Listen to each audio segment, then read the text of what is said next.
Growing up, our house was like a military camp. My father, a college teacher, ran a tight ship. My older sister Sarah was the perfect child, obedient, studious, and always eager to please. Me? I was the wild card, the one who always pushed the boundaries. "Carol, sit up straight," my father would bark during dinner. "A lady doesn't slouch." I'd roll my eyes and straighten my spine, only to slump down again the moment he looked away. It was a constant battle of wills. My mother, though less vocal, was equally strict. She'd purse her lips disapprovingly at my choice of clothes or friends. "What will the neighbors think?" was her constant refrain. Despite the suffocating atmosphere at home, I managed to carve out a bit of freedom for myself. I started dating Jake when I was 16. He was 19, in college, and everything my parents would disapprove of. We kept it secret, stealing moments together whenever we could. Life seemed to be looking up. I had plans to go to college, to finally escape the suffocating grip of my parents' expectations. But fate, it seems, had other plans. It was a few months after my 18th birthday when I started feeling sick in the mornings. At first, I brushed it off as stress from my upcoming exams. But as the days went by, a nagging suspicion began to grow. I still remember standing in the tiny bathroom of a gas station, staring at the little plastic stick in my trembling hands. 2 pink lines. Positive. I was pregnant. I spent the next few days in a daze, trying to figure out what to do. I knew I had to tell Jake, but every time I picked up the phone, my courage failed me. Finally, I couldn't put it off any longer. We met at our usual spot, a small park hidden away from prying eyes. Jake was all smiles when he saw me, but his face fell as soon as he noticed my expression. "Carol, what's wrong?" he asked, reaching for my hand. I pulled away, wrapping my arms around myself. "I'm pregnant," I blurted out. The silence that followed was deafening. Jake's face went through a range of emotions: shock, disbelief, and then, fear. "Are you sure?" he finally managed to say. I nodded, tears welling up in my eyes. I took 3 tests. They were all positive. Jake ran his hands through his hair, his eyes cold. "You need to get rid of it." "An abortion, Carol. It's the only way. We're too young for this. It would ruin both our lives." I couldn't believe what I was hearing. This was Jake, the boy I thought I loved, telling me to abort our child like it was nothing more than an inconvenience. "Get out of my sight," I hissed, turning away from him. He left without another word, leaving me alone with my thoughts and the weight of the decision I now had to make.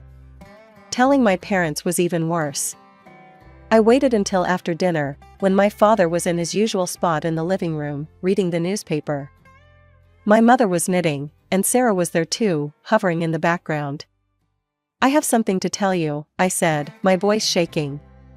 My father lowered his newspaper, eyeing me suspiciously. "What is it, Carol?" I took a deep breath. "I'm pregnant." The explosion that followed was worse than I could have imagined. My father's face turned an alarming shade of red as he yelled about shame and disappointment. My mother burst into tears, wailing about what the neighbors would think. Sarah just stood there, her face a mask of shock and disgust. "You will get an abortion," my father declared once he'd calmed down enough to speak coherently. "We'll find a discreet clinic. No one needs to know about this mistake." Despite my initial reluctance, the constant pressure from my family wore me down. A few days later, I found myself sitting in a sterile doctor's office, my mother and Sarah flanking me like prison guards. The doctor, a kind-faced woman in her 50s, reviewed my charts with a frown. She looked up at me, her eyes full of concern. "Carol, I need to inform you of something important," she said gently. "Given your medical history and certain risk factors, if you proceed with an abortion, there's a high likelihood that you may never be able to have children again." The words hit me like a ton of bricks. Never have children again? The choice suddenly became crystal clear. "No," I said, my voice stronger than I expected. "I'm not doing it. I'm keeping this baby." My mother gasped. Sarah rolled her eyes. But I stood firm. The drive home was tense and silent. As soon as we walked through the door, my father was there, expectant. "Well?" he demanded. "She wouldn't do it," my mother spat. "After everything we've done for her." My father's face contorted with rage. "You ungrateful little," he cut himself off, taking a deep breath. When he spoke again, his voice was cold and final. "Get out," he said. "Pack your things and get out of this house. You're no daughter of mine. I won't have you embarrassing this family with your condition." My mother nodded in agreement, her eyes hard. "You heard your father. Go." Sarah just stood there, silent and judgmental. Tears streaming down my face, I ran to my room and threw some clothes into a bag. As I headed for the door, my father's voice stopped me one last time. "And don't think about coming back. As far as we're concerned, you're dead to us." The door slammed behind me, the sound final and devastating. I was alone, pregnant, and homeless. In desperation, I called the only person I thought might help, my Aunt Linda.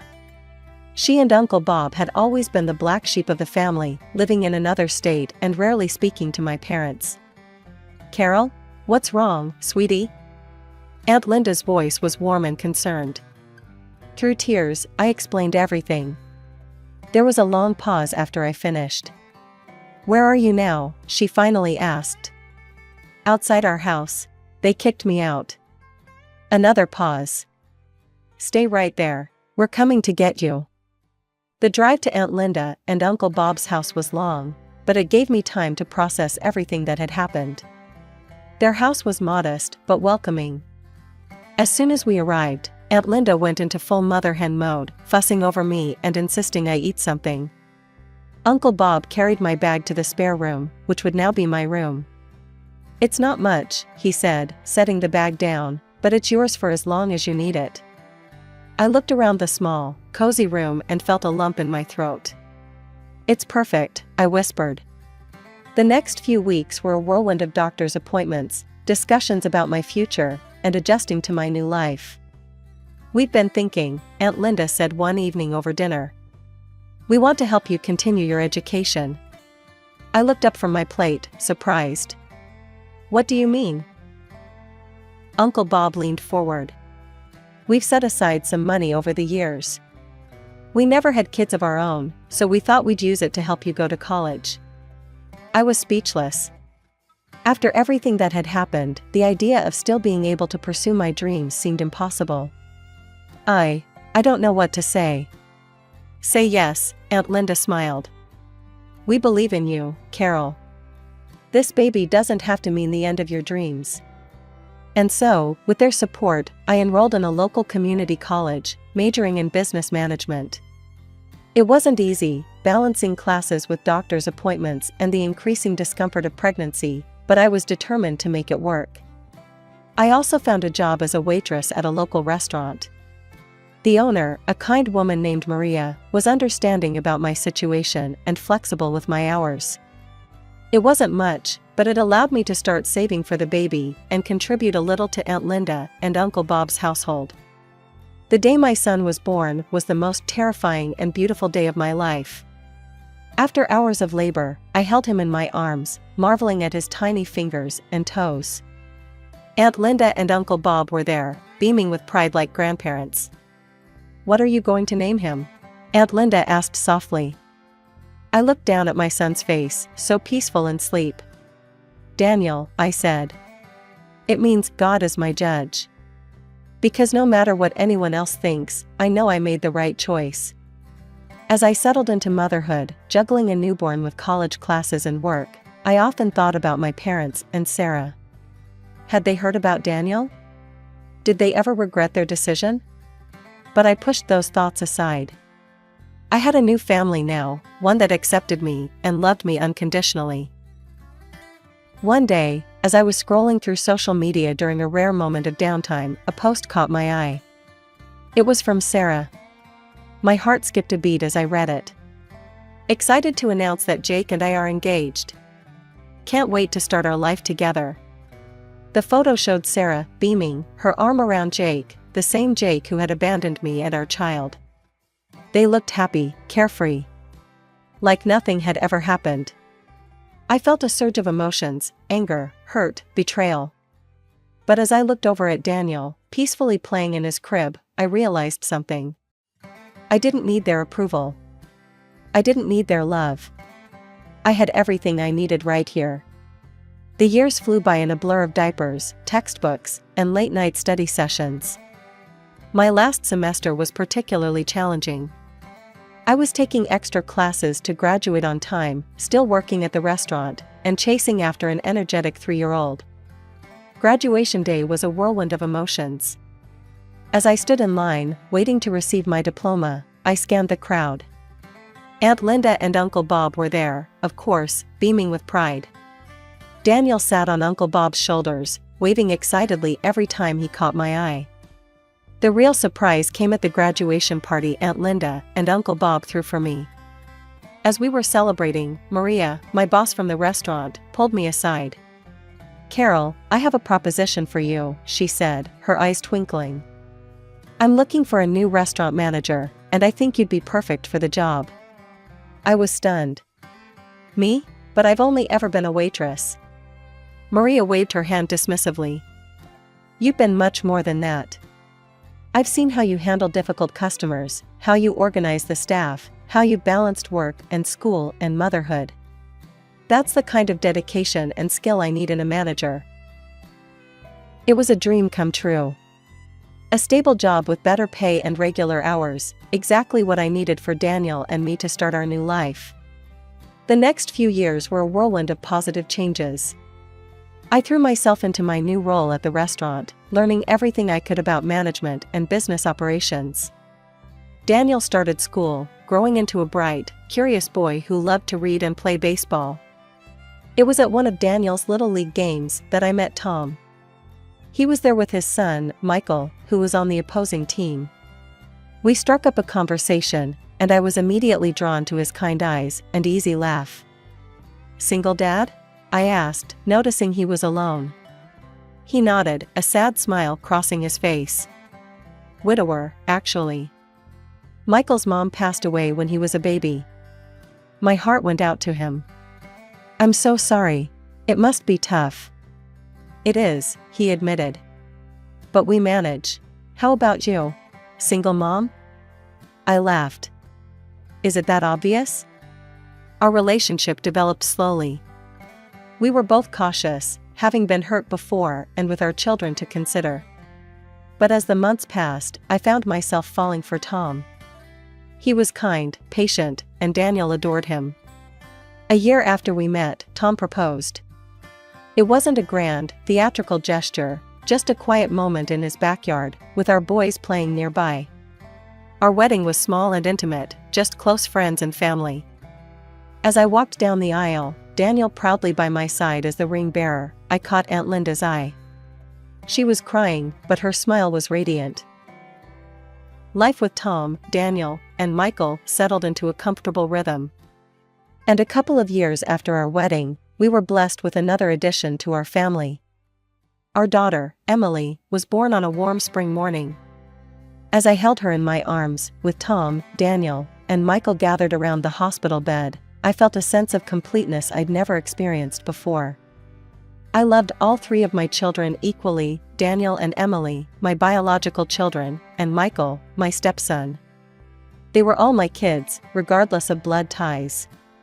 One evening, as Aunt Linda was over helping with the kids, we were startled by a familiar voice coming from the TV. There, larger than life, were my parents. My father was standing at a podium, waving to a cheering crowd. The ticker at the bottom of the screen read, "John Williams announces candidacy for mayor." I felt my heart stop. It had been years since I'd seen my parents, even if only on a screen. My father looked older, his hair grayer, but his eyes still held that stern, determined look I remembered so well. As we watched him speak about family values and moral integrity, Aunt Linda's face contorted with anger. "Hypocrites," she spat, her voice trembling with rage. I turned to her, shocked by her outburst. "Aunt Linda? She took a deep breath, her eyes never leaving the screen. "There's something you need to know, Carol. Something they've hidden for years." What she told me next shook me to my core. Many years ago, before Sarah and I were born, my parents had their first child, a boy. But he was born with severe physical defects, without legs. Instead of embracing their child, they left him at the hospital, afraid he would embarrass them. I felt a whirlwind of emotions: shock, anger, disbelief, and a profound sadness for the brother I never knew. "Why didn't you tell me before?" I asked. Aunt Linda's eyes filled with tears. "I'm sorry, Carol. I should have. But after what they did to you, I didn't want to add to your pain." That night, after the kids were in bed, I made a decision. I needed to find my brother. With Tom's support, I hired a private investigator. Weeks passed, and finally, we got a lead. My brother was alive, and against all odds, he had thrived. He was a successful writer, married with children of his own. He had been adopted by a wealthy family who had given him every opportunity to succeed in life. Meeting him for the first time was surreal. Despite his physical differences, I could see echoes of my own features in his face. His name was James, and he greeted me with a warm smile and open arms. "I always knew I had a biological family out there somewhere," he said, his voice gentle. "I just never expected to find a sister." Over the next few months, James and I grew close. I introduced him to my family, and he welcomed us into his. His wife, Sarah, a coincidence that made me laugh, and their 2 children became a part of our extended family. 20 years had passed since that fateful day when my parents kicked me out of their house. Life had moved on, bringing its share of joys and sorrows. My eldest, Daniel, was now 19 and had just started college on a baseball scholarship. I couldn't have been prouder of the young man he'd become. One lazy Sunday afternoon, as I was scrolling through news articles on my tablet, a familiar face caught my eye. It was my father, looking older but still carrying that air of self-importance I remembered so well. The headline read, "Mayor John Williams discusses family values in exclusive interview." Curiosity got the better of me, and I clicked on the video. For a few minutes, I listened to my father espouse the importance of family, integrity, and moral values. And then, the interviewer asked about his children. My father's face softened into what I recognized as his public sympathy look. "I have one daughter, Sarah. She's the light of our lives. Tragically, we lost 2 of our children. The pain never really goes away, but it's made our family stronger." For days, I seethed with a quiet rage. How dare they? How dare they erase me, erase James, and paint themselves as tragic, sympathetic figures? Then, almost as if fate was intervening, James called. "Carol, guess what? I'm doing a book signing in our hometown next week. It would mean the world to me if you could come." "I wouldn't miss it for the world," I told James, a plan already forming in my mind. The following week, I found myself back in the city of my childhood. As I walked the familiar streets, memories flooded back, some good, many painful. I pushed them aside, focusing on what I needed to do. The book signing was being held in the grand ballroom of the city's most prestigious hotel. As I entered, I saw that James hadn't exaggerated, it seemed like half the town was there. Local celebrities, business leaders, and politicians all mingled, waiting for the event to begin. And there, in the front row, sat my parents and Sarah. My father, now the mayor, looked every inch the distinguished politician. My mother, elegantly dressed, smiled and nodded at acquaintances. Sarah was sitting next to them. They hadn't seen me yet. I took a seat near the back, my heart pounding so loudly I was sure everyone could hear it. James rolled onto the stage in a wheelchair, to enthusiastic applause. He looked confident, at ease in the spotlight. As he began to speak about his book and his life, I saw my parents nodding sympathetically. "I was born with a severe physical disability," James was saying. "No legs, and other health issues. My biological parents abandoned me at the hospital, unable or unwilling to care for a child with my needs. I watched my father's face carefully. He showed no sign of recognition, no hint of shame. Just the carefully crafted mask of a politician expressing appropriate concern for a constituent's sad story. James continued. I was fortunate. I was adopted by a wonderful family who gave me every opportunity to succeed. But I always wondered about my birth family. Who were they? Why did they give me up? The room was silent, all eyes fixed on James as he continued his story. I stood to the side, my heart racing, waiting for the moment that would change everything. Then, James smiled, his eyes twinkling with a mix of mischief and determination. But that's not the end of our story, he said. You see, I found my family. My sister, Carol, is here with us today. He turned towards me, extending his hand. Carol, would you join me on stage? A collective gasp rippled through the audience as I stepped into the spotlight. I saw recognition dawn on many faces. After all, I had grown up in this town. But the most striking reactions came from the front row. My parents' faces drained of color, their expressions a mixture of shock, fear, and dawning comprehension. Sarah, my sister, looked like she'd seen a ghost. They knew their carefully constructed facade was about to crumble. My parents stood abruptly, clearly intending to make a hasty exit. But I wasn't about to let them escape the truth again. Mom, Dad, please stay, I called out, my voice echoing through the now silent room. I think it's time we had an honest conversation, don't you?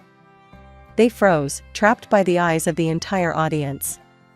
Slowly, reluctantly, they sank back into their seats. I took a deep breath. Many of you knew me growing up. You knew my family. But there's a lot you didn't know. A lot that's been hidden for far too long. And then, I told them everything. How my parents had abandoned James at the hospital, ashamed of his physical differences. How they'd hidden his existence, building their reputation on a foundation of lies. And then, history repeated itself, I continued, my voice growing stronger. When I got pregnant at 18, they didn't offer support or understanding. They demanded I have an abortion, ignoring the doctors who said it could leave me infertile.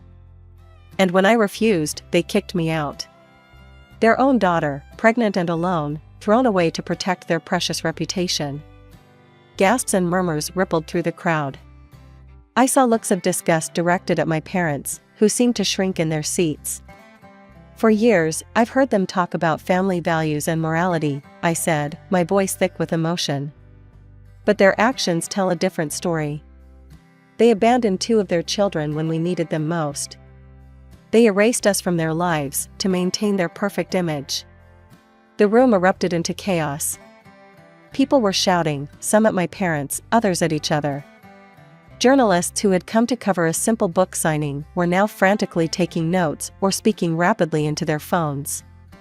In the midst of the uproar, I locked eyes with my father.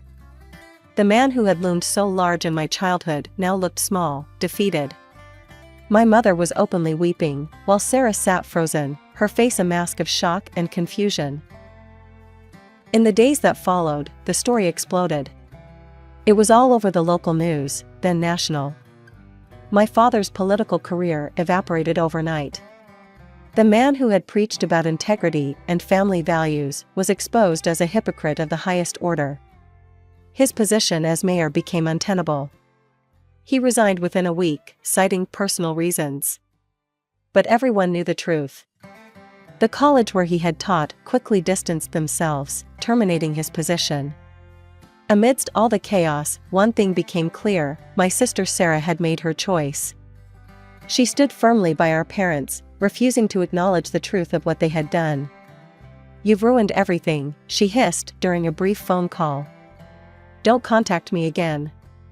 You're dead to me, just like you're dead to Mom and Dad. But life has a way of throwing curveballs when you least expect them. A few days later, I received a call from a number I hadn't seen in over 20 years. It was Jake, Sarah's husband, and the father of my eldest son. Carol? His voice was hesitant, almost sheepish. I've been thinking about us. About what happened. Sarah and we can't have children. And I thought, maybe we have a son together. We could be a family. I couldn't help but laugh. Jake, you made your choice 20 years ago. You abandoned me when I was pregnant with your child. You married my sister. And now, just because you can't have children with her, you think you can come back to me? No, that's not how this works. But Carol. No, Jake. I have a wonderful husband and a beautiful family. I don't need you, and I certainly don't want you. Goodbye. I hung up, feeling a sense of closure I hadn't realized I needed. However, the surprises weren't over. The next day, I received another unexpected call. This time, it was from Jake's parents. Carol, a tentative voice asked. This is Martha, Jake's mother. We just found out about Daniel. Is it true? Do we have a grandson? The conversation that followed was emotional and eye-opening. It turned out that Jake and my parents had told them I'd had an abortion and run away from home. They'd spent years believing their grandchild never existed. We'd like to meet him, Martha said, her voice trembling. If that's okay with you, of course. We understand if you don't want us in your lives. I thought about it for a moment. These people weren't responsible for Jake's actions or my parents' lies. They were victims of the deception too. Okay, I said finally. I'll talk to Daniel and see if he's open to meeting you. The meeting between Daniel and his paternal grandparents went surprisingly well. There were tears, hugs, and a lot of catching up to do. Daniel, always compassionate, welcomed them with open arms. In the months that followed, life settled into a new normal. James and his family became regular fixtures in our lives, filling our home with laughter and love. Aunt Linda and Uncle Bob doted on all the grandchildren, biological or not. As for my parents and Sarah, I heard snippets of news now and then. They'd moved away, trying to escape the scandal. Part of me felt sorry for them, but I knew I'd done the right thing in telling the truth.